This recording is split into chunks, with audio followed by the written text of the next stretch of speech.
Hey everybody.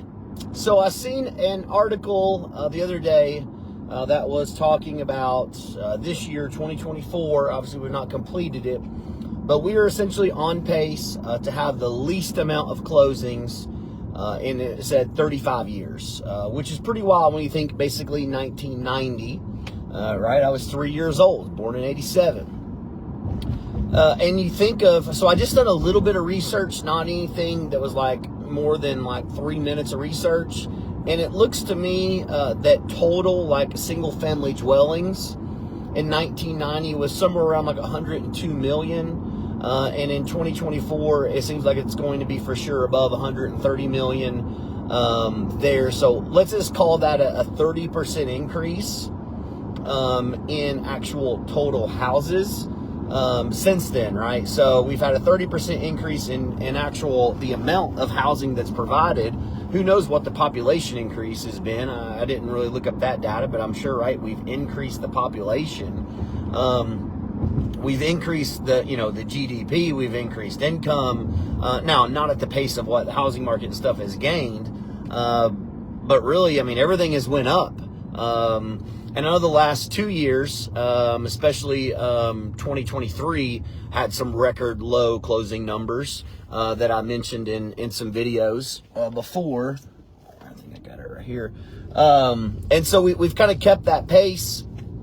This year, interest rates at one point, spiked down and was like right at like 6%. But that was pretty much the lowest it had been in 2 years. It was a 2-year low, and then Fed announces, hey, we're gonna do a half-point rate drop, and everybody, including myself, is like, woo, we're gonna be in the 5s, and sure as shit, the rates went up to 7 again.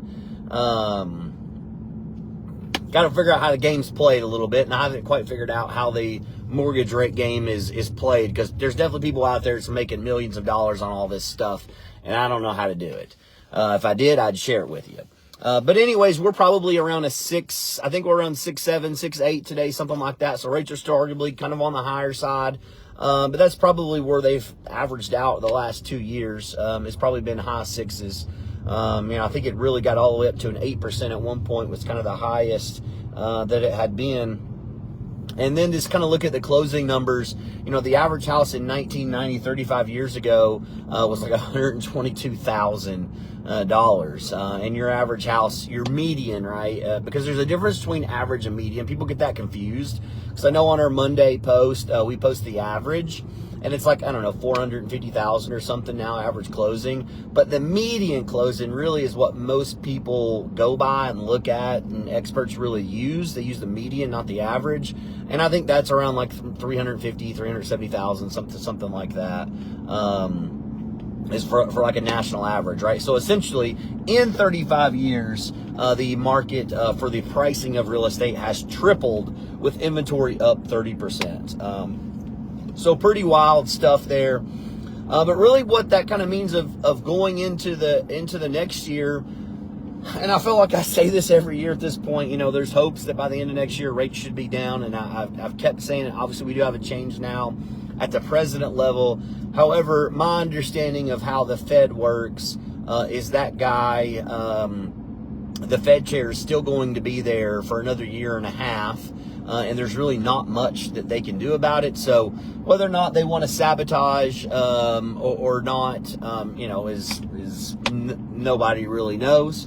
And I'm sure no matter which direction they do it or don't do it, there's going to be scrutiny, whether they raise them or don't raise them, or lower them or don't lower them. There's going to be everybody on all sides just yelling at them, because you can't ever make everybody happy there. But I really, I passionately do believe mortgage rates by the end of 25 will be in the 5s. At what level in the 5s, I don't know. But I'm passionately confident that we are going to see the 5s. I think we just have to. And I think once you kind of start seeing the low 5s, that refinance market is going to come back. So you're going to have all these people who's bought in the last 2 years, and the rates at 7-8%.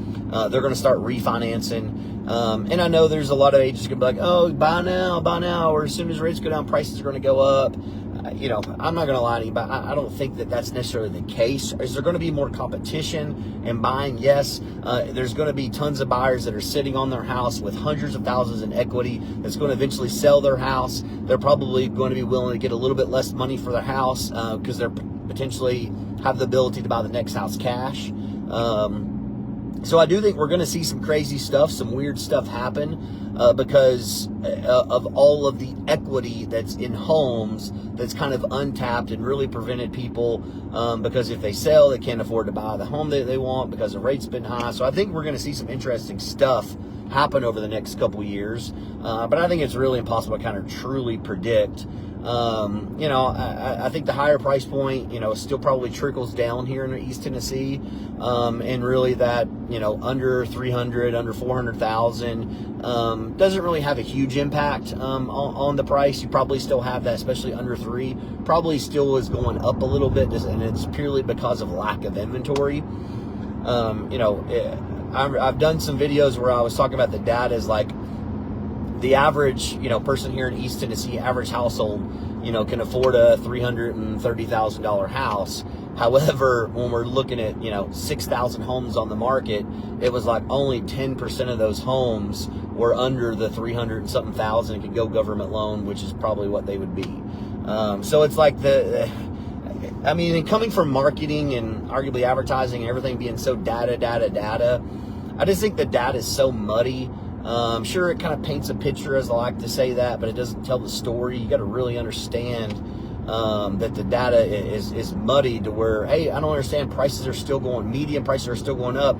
Yeah, because only like 10% of the homes are under 300,000. So if the other 90% is above that, and let's just say, I don't know what the number is, let's say 75% is above 400,000. Well, that means 75% of the houses that's going to be arguably sold, if you just use simple economics, is going to continue to increase that price. And you only have 10% selling for less than 300,000. So it's just a small, and again, do the math. And that's kind of where I think it's like not necessarily prices are going up, but necessarily, again, I don't believe prices are going to go down.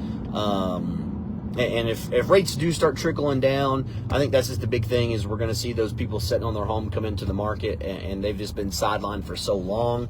And I think they're going to be very aggressive because they've kind of seen the craziness of 2020, 2021, and early 22, where everything was multiple offer, everything. All right, reconnect.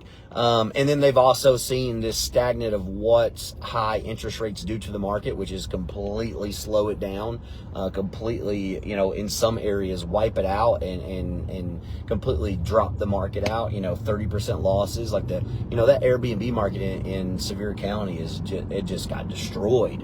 Now, what happens on the flip side of that, not to go down the rabbit hole, right? But if Trump does bring back 100% bonus depreciation, which many experts think he will, because he's very pro real estate, and that usually whenever you allow people to buy stuff and write it off, that creates more opportunity for them to buy more stuff instead of paying taxes on it for the government to use, which again usually stimulates the economy. So you may have actually investors coming back into the game, right? Because there's been some data to where I think when you look at man, I wish I have it in my notes on my phone, but I didn't do it for this video because I didn't think I was going to go down this route. But it was something like when you compare the years of like 21 and 22 to the years of like 23 and 24, it was like 65% less purchases from investors. And that's a ton, you know, it's a ton. That's why the inventory shot up, right? All these investors quit buying. Well, it doesn't make sense sometimes to buy a property that doesn't cash flow if it doesn't have that 100% bonus depreciation. But if it does have that 100% bonus depreciation, who cares if it's losing $200, $300, $400 a month, because you are probably buying it for the tax write-off. And when you can buy that property, you know, put down $50,000 and get a $100,000 tax write-off, that is much more valuable. Who cares about the loss, right? You're offsetting taxes, and that's how the rich play the game. But again, I don't kind of go down all that rabbit hole, but I really think it's going to take a while for this market to really get revved up, and that probably jumps into maybe late 2026, because I think people are just so far in debt right now. Your average person, just, you know, they've got credit card debt, and then, or they've bought in the last 2 years and they're house poor because their mortgage is so expensive. I just think it's going to take a while for people to kind of recover from that, and I do think we will. I do think people will recover, and so that's where I think maybe we call it 25 is we're going to slowly start seeing the market pick up. And then as we get into 26, we're going to look back and be like, yeah, actually 25, you look at the closings, it did pick up. And then 26, natural, everybody, I feel like could be confident in saying, yeah, actually, market has gotten better. And then, getting into that like 27 and on, then, we might be back in that really nice housing. Because I do think there's a balance between what happened in 2020 and 21 and early 22 versus what's happening now. I think either way is extreme is not necessarily great. So we got to find that medium, that happy medium, and it's probably not 2 and 3% interest rates because then the investors come back in because everything cash flows. But it might be that low fives and mid fours, right? This could be that happy medium to where we have a nice balance. Where you can sell a good home and get top dollar out of it. And as a buyer, you don't maybe have to go $25,000 over and waive an inspection to get it. So, kind of just a little video to share some data with you guys on that one. Transactions. When I kind of look at for us and something I talk to my team about a lot. 22 we closed 162 transactions. 23 we did 162. So it's pretty wild to do that same exact number. But 23 also saw record low closings. 24 we're going to see record low closings. We've already passed that number of transactions. So we're arguably doing very well in what we should be doing, less than.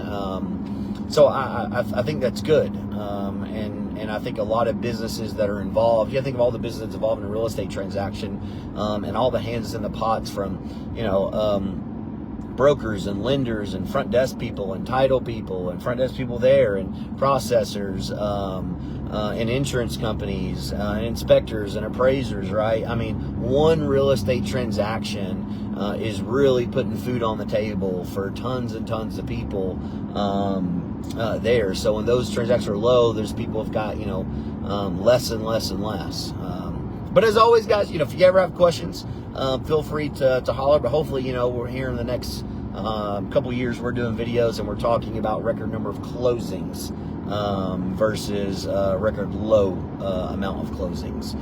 So y'all have a good one.